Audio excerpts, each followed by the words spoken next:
के हैं, बाकी जो बचा है वह जुड़ने की प्रक्रिया के साथ आगे बढ़ चुका है। अयोध्या में ट्रेन नहीं आती थी, एक सिंगल लाइन थी, आज डबल लाइन से जुड़ चुका है।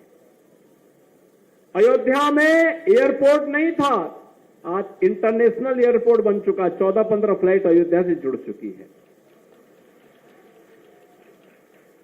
कितने वर्ष लगे अयोध्या में हवाई जहाज को आने में? मुझे लगता है कि हजारों वर्ष लग गए, हजारों वर्ष। भगवान राम अपने पुष्पक विमान से यहां पधारे थे और पूरा द्वापर चला गया, कलयुग भी अपने एक लंबे कालखंड को संपन्न कर चुका है। अब अयोध्या में इंटरनेशनल एयरपोर्ट बना है। और ठीक है, तकनीक उस समय की रही होगी कि भगवान राम जिस पुष्पक विमान से आए थे वो कहीं भी उतर जाता था, लेकिन आज के नए तकनीक में एयरपोर्ट के किसी भी एयरलाइंस के लिए रनवे चाहिए होता है, एयरपोर्ट चाहिए होता है, और उस रनवे के लिए एयरपोर्ट बनाना आवश्यक होता है। इंटरनेशनल एयरपोर्ट आपके अयोध्या धाम में बन चुका है। आज अयोध्या को आप देखेंगे, हर व्यक्ति जो अयोध्या 5 वर्ष पहले, 7 वर्ष पहले आया होगा, इस नई अयोध्या को पहचानने में उसको थोड़ा भूल जरूर हो जाएगी। लेकिन मैं आपसे एक बात जरूर कहूंगा, ये जो नई पहचान मिली है, ये जो नया सम्मान मिला है, सम्मान प्राप्त आसानी से नहीं होता है, सम्मान आसानी से नहीं मिलता है, और अगर मिलता है देव योग से मिलता है, गुरु कृपा से मिलता है, संतों के आशीर्वाद से मिलता है, तो उसको सजोए रखने के लिए भी उतनी ही परिश्रम और साधना की आवश्यकता पड़ती है, और उसको बचाए रखना यह अयोध्या वासियों का दायित्व ज्यादा है कि हम इस सम्मान को बरकरार रखते हुए अयोध्या की पहचान को देश और दुनिया के सामने इसी मजबूती के साथ स्थापित करने का कार्य करें। जो भी अयोध्या आए, अयोध्या के वैभव के साथ साथ यहाँ की धार्मिक परंपरा, रीति रिवाजों का विभूत होकर के जाए और उसको अंगीकार करते हुए, इसलिए जो हिंदू बचा है वह दलित समुदाय से है। और मैं इसीलिए कहना चाहूंगा, ये जो सबके मुंह सिले हुए हैं, इसलिए सिले हुए हैं क्योंकि इनके मालूम है कि बांग्लादेश को हिंदू उनका वोटर नहीं होगा।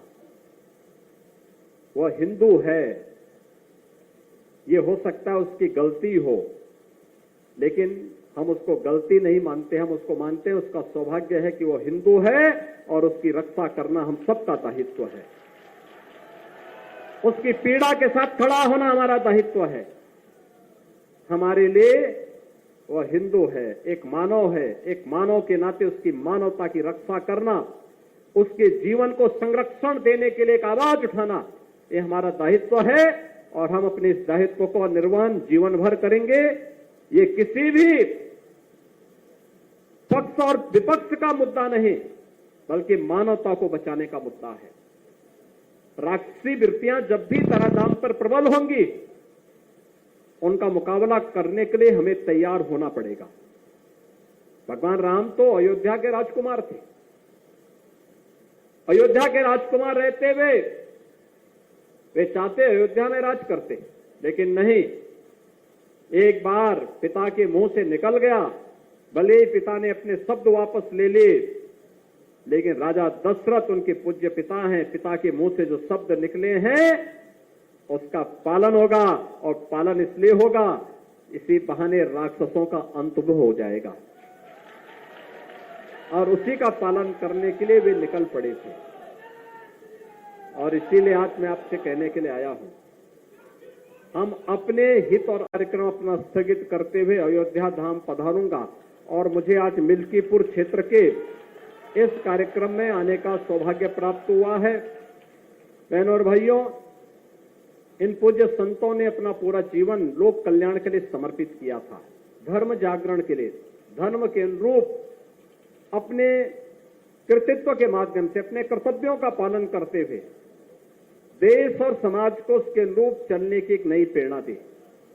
पूज्य स्वामी मधुसूदनाचार्य जी महाराज रहे हों, एक लंबे समय तक उन्हें इस धराधाम पर अपने आशीर्वाद से अयोध्या धाम के साथ साथ पूरे देश के अलग अलग क्षेत्रों को अभिसिंचित करने का अवसर प्राप्त हुआ। लेकिन वहीं साथ ही साथ जगत गुरु रामानुजाचार्य पूज्य स्वामी माधवाचार्य जी महाराज भले ही भौतिक दृष्टि से उनका कार्यकाल अल्प रहा हो, लेकिन अपने उस अल्प अवधि में भी उन्होंने अपनी साधना और अपने चमत्कार से लोगों के जीवन में परिवर्तन लाने का कार्य किया। और जो मैंने आपको बताया कि आज अशरफी भवन के लोक कल्याणकारी कार्यक्रम हो या फिर अयोध्या विद्यापीठ के माध्यम से कोरोना जैसी महामारी के दौरान किए गए उपकार के वे अनेक कार्यक्रम, जब दुनिया हतप्रत थी, बीमारी के सामने पूरी तरह पस्त थी, तब हमारे पूज्य धर्माचार्य, तब हमारे धार्मिक स्थल, तब हमारे इस प्रकार के संस्थान लोक कल्याण के अभियान के साथ जुड़े हुए थे और उस अभियान के साथ जुड़ करके, लोक कल्याण के साथ जुड़ करके उस महामारी को परास्त कर रहे थे। और उसी का परिणाम था कि प्रधानमंत्री मोदी जी के नेतृत्व में कोरोना पर विजय प्राप्त की गई और भारत की 140 करोड़ की आबादी को कोरोना जैसी महामारी से बचाने में मदद मिली। बहनों और भाइयों, आज अयोध्या की जब हम बात करते हैं तो अयोध्या में 500 वर्षों का इंतजार समाप्त हुआ। पूज्य संतों का लंबी साधना और संघर्ष आज अयोध्या धाम में प्रभु रामलला के विराजमान होने के साथ वह मूर्त रूप ली है, दुनिया को अयोध्या की ओर आकर्षित की है। जिन लोगों के लिए संभव था कि अयोध्या में क्या भगवान राम का जन्मभूमि पर मंदिर बनेगा, लोग पूछते थे, प्रश्न भरी निगाहों से पूछते थे।